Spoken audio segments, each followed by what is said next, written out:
एक गरीब आदमी अपने पत्नी के साथ रोजी रोटी कमाए बदे के गांव छोड़ के परदेश गयल बा।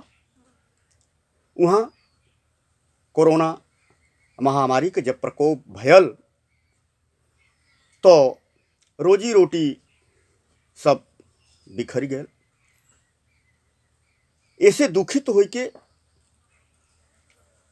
वह गरीब का पत्नी अपने पति से निवेदन किस कि हे पतिदेव, यह कोरोना महामारी में हमें रोजी रोटी जब ना मिलत हो तो जौने गांव के हम छोड़ के आइल हई, अब हमार गुजार उही गांव में हुई, अब यहाँ से चला जाए। तो निवेदन पत्नी अपने पति से करत बा। यही से बदल हमार कविता बा। आप सब कविता के सुने।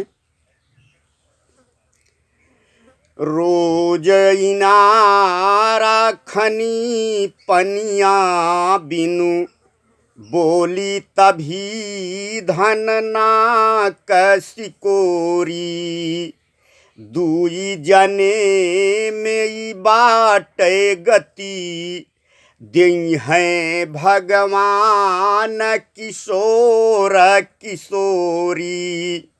नाही भरई पेटवा कोरवा कबहू मन माही भयो न अजोरी। आग लगई परदेस पिया अब आव चली निज गाँव की ओरी। बाढ़त दूषण धूल धुआं चिलपों चिलपों कर बाट बटोरी। करजा करके पगड़ी बोरल सरगा से लखें पुरखा आधियोरी। बाप दादा जो गए धरती मटिया कसने ससुनात करोरी।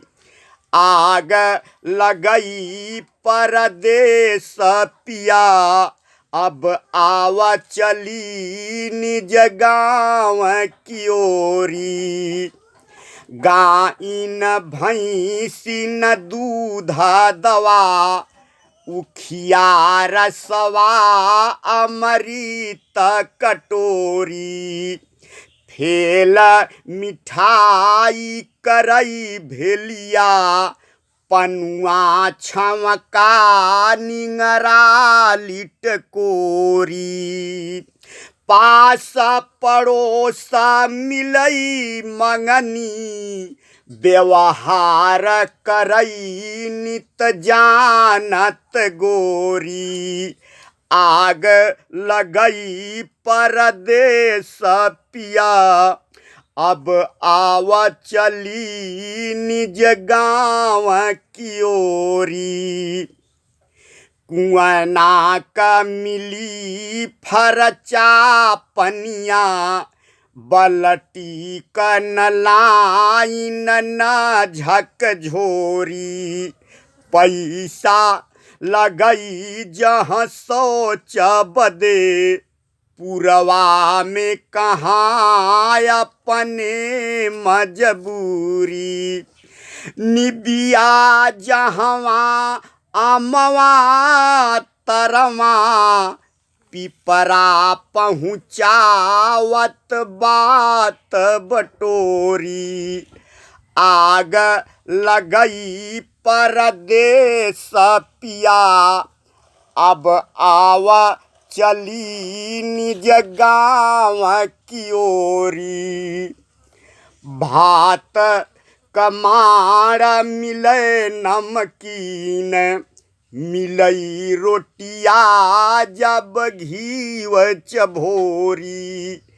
टटकी भजिया अनमोल पुरी बरवा गोईठा पिठिया कचोरी, राई क तेला कराही चलई, तब बेसन प्याज बनाव पकोरी। आग लगई परदेस पिया, अब आवा चली निज गाँव की ओरी। धुआं ना जवने बखरी न लखे, बुढ़िया मतवा चल चीर बटोरी। कैसन का बचवा तोहके, खर्ची का कमी भई आज निगोरी। काख में गाठरी रासन की, समझावत दे तयसी ढेरी। आग लगई परदेस पिया, अब आवा चली निज गाँव की ओरी। उबी गवा मन बैठी अकेली, लखी तोहके जस चाँद चकोरी। आस भरोस इहाँ क तज, पर त्यों सजना गोड़वा कर जोरी। भूली गवा कजरी तिजिया, अमवा बौरान बोलावत होरी। आग लगई परदेस पिया, अब आव चली निज गाँव की ओरी। आज अबई करतार से तू, करतार कर खुद जाई चिरौरी।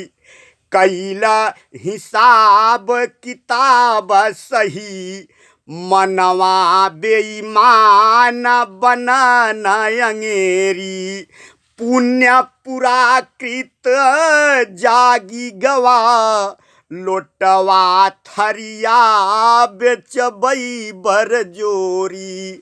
आग लगई परदेस पिया, अब आव चली निज गाँव की ओरी। आग लगई परदेस पिया, अब आव चली निज गाँव की ओरी।